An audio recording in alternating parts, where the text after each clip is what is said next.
On attendait la story de Giuseppa. Ça y est, on l'a eu. Alors déjà, est-ce qu'on peut parler de la beauté de la fille, s'il vous plaît? Elle est juste magnifique, je trouve. Giuseppa a donc annoncé que Paga et elle, c'était terminé.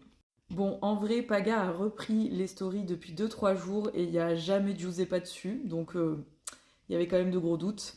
Mais donc là, elle a officialisé le fait qu'ils ne sont plus ensemble et qu'ils se séparent.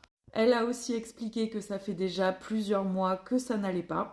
A priori, Paga l'aurait bien trompé avec la fameuse fille qui l'a ensuite poursuivie pour... Mais elle a fait comprendre qu'elle ne lui en voulait pas parce qu'en fait ça fait déjà longtemps qu'il ne se passait plus rien et que ça n'allait plus, qu'il avait un peu craqué finalement. En tout cas, elle a dit que c'était une personne formidable et c'est à ce moment-là qu'elle s'est mise à pleurer d'ailleurs.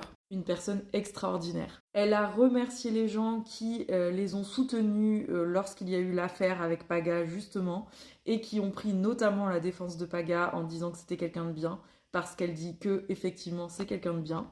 Après, on n'est clairement pas dans leur couple, ça fait déjà a priori quelques temps que ça ne va pas bien et entre les réseaux et la réalité, c'est un monde à part, donc ben, la seule chose à leur souhaiter, c'est que ça se passe bien leur séparation. Surtout qu'ils ont quand même deux petites filles en commun qui sont quand même très petites, hein, parce que la dernière a 1 an à peine, je crois. Donc, ben, c'est le bonheur de leurs enfants qui est le plus important. C'est d'ailleurs ce que Giuseppa a dit.